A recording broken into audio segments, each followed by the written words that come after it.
I've often commented on this before, chums, about the fact that when you think about it, Meghan Markle has shown utter disrespect to His Majesty the King. And you might say, oh, really? You've been a bit petty. Remember, this is a man who walked her halfway down the aisle after Prince Harry had begged his father to do so, because she clearly had decided that the father was, not needed, not required, whichever way you want to look at it. One photograph, that's all it took. One single photograph, hanging quietly inside a private room at Highgrove, and suddenly, thousands of miles away in Montecito, California, all hell broke loose. Now you might be thinking, it's just a photo, what's the big deal? But here's the thing, it's never just a photo with this family. Every frame tells a story. Every face included, and every face left out, sends a message. And this particular message, King Charles could not have made it any clearer if he'd sent it in writing. Stay with me, because what I'm about to tell you explains everything about where this family truly stands right now. And trust me, the reaction from Montecito is already brewing. This is far from over. What was found inside Highgrove? For those who don't know, Highgrove is King Charles's private country residence, a stunning estate known for its incredible gardens, its charm, and its deeply personal atmosphere. Visitors are occasionally allowed inside, but only into certain rooms. It is, at its core, a private home. But we live in the digital age, don't we? And in the digital age, nothing stays private for long. A sharp-eyed visitor noticed something inside one of those rooms, a photograph, and not just any photograph, a carefully chosen, deliberately placed image that immediately set the internet on fire. The photo showed King Charles with his two sons, Prince William, the Prince of Wales, and Prince Harry. Alongside it, another beautiful image, His Majesty with his young grandson, Prince Louis. Now take a moment and think about who was not in that room. No Meghan, no Archie, no Lilibet. And that absence? That is the loudest statement King Charles has made in years, without uttering a single word. When news of this photograph made its way back to the Montecito mansion, and it always does because these things always do, the reaction was predictable. According to sources close to the situation, Meghan's initial response was one of visible upset. But here's the pattern we've seen time and time and time again. The moment there's an opportunity to position herself as the wounded party, that opportunity is never wasted. We're not wanted. We're not loved. We've been erased from the family. Sound familiar? It should. We heard versions of this in the Oprah interview. We heard it throughout the Netflix documentary. We've heard it in podcast episodes, in carefully placed anonymous quotes, and in cryptic social media posts. But let's stop and ask the question that nobody in mainstream media seems willing to ask. How much of this situation did Meghan herself create? The wedding that started it all, cast your mind back to that royal wedding, one of the most watched events on the planet. Fairy tale setting, global audience, extraordinary occasion. King Charles, then the Prince of Wales, was personally asked by Prince Harry to walk Meghan halfway down the aisle. Why? Because Meghan had made the decision to sideline her own father, Thomas Markle. That was her choice, her call, her doing. And yet there she was, accepting the gesture from the man who would become king, using his royal presence as the ultimate celebrity accessory for her carefully curated wedding, and thinking nothing more of it. Even the late Queen herself reportedly raised an eyebrow. Does she not have any family member who could walk her down the aisle? The question was genuine. The concern was real. The answer, as we all saw, was that Meghan had a very specific vision for that day, and real family didn't fit the aesthetic. King Charles stepped in because Harry asked him to. He did it with grace. He did it with dignity. And Meghan moved on without a second thought. If the wedding was chapter 1, the coronation was the closing argument. Arlice's coronation was the single most important day of his life, decades in the making, a moment of history. The kind of occasion that, regardless of your feelings about the monarchy, demanded respect. Harry showed up, barely. He arrived in what many described as an understated outfit, made little effort, spoke to almost no one of significance, and was on a plane back to California before the celebrations had barely begun.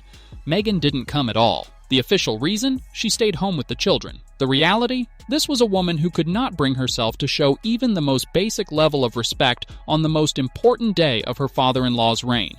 And now, she wants her children's photographs displayed on his walls? Here's a detail that rarely gets discussed, but it matters enormously. When Harry visited the UK last September, alone, notably, he reportedly brought with him a collection of photographs, images of Archie and Lilibet, taken by Meghan's friend and photographer. Charming pictures, by all accounts.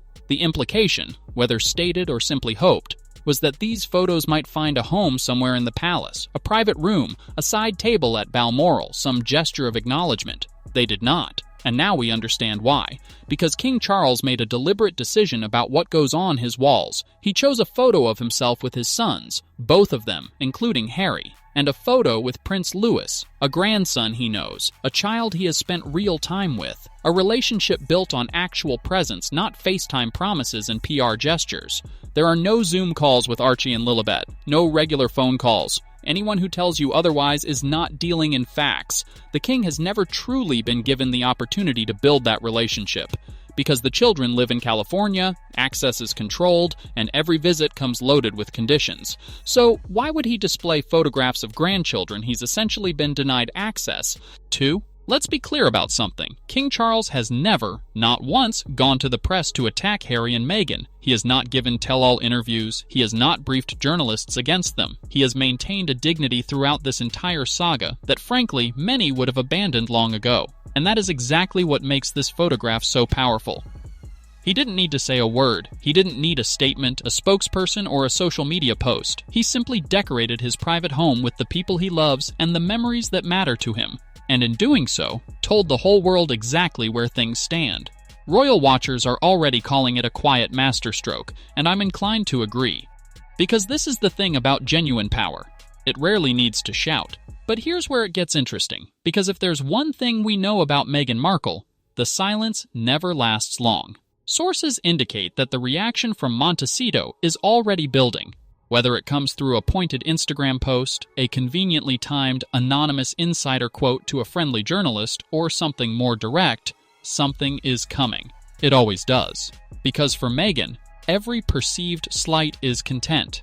Every moment of hurt is a narrative. Every wound, real or imagined, eventually finds its way into the public domain, carefully packaged and strategically released. The Invictus Games olive branch has been extended, invitations back to the UK have been floated, and each time, the response from Harry and Meghan comes loaded with conditions, requirements, expectations, and a baseline assumption that they deserve the same treatment as family members who never left, never attacked, and never burned the bridges they're now trying to rebuild. Prince Louis has a relationship with his grandfather because he is there, because his parents chose proximity over grievance. C, because William and Catherine made the quiet, unglamorous decision to show up, again and again and again. That's how family works. Here's what this photograph really tells us, if we're willing to look honestly. Relationships, real ones, are built on presence, on consistency, on showing up when it's inconvenient, not just when the cameras are rolling or when there's a Netflix deal on the table. King Charles is a man dealing with serious health challenges. He is navigating an extraordinarily complex family situation with remarkable restraint. And yet, in the middle of all of that, he has been clear about who his family is and what those relationships look like. Not through drama, not through interviews, through a photograph on a wall. Meghan once had every opportunity to be part of that wall. She was walked down the aisle by this man. She was welcomed into this family at the highest level. The Queen met with her personally. Doors were opened that had never been opened before, and one by one, those doors were closed, not by the royal family, but by the choices Meghan made. A photo doesn't lie, and neither does its absence. So there you have it. One photograph, one private room, and a silence that has spoken louder than any interview ever could. Now I want to hear from you. Do you think King Charles made the right call? Or does Meghan have a legitimate grievance here? Drop your thoughts in the comments below. I genuinely read every single one, and the debate down there is always worth joining. If you're new here and you want coverage that actually cuts through the noise, no spin, no agenda, just the real story, then hit that subscribe button and make sure your notifications are turned on so you never miss an upload. Because coming up very soon, we're going to be looking at something that could fundamentally change Harry's future in America, and it is not what you think. You do not want to miss that one. Until then, take care of yourselves, and I'll see you in the next one.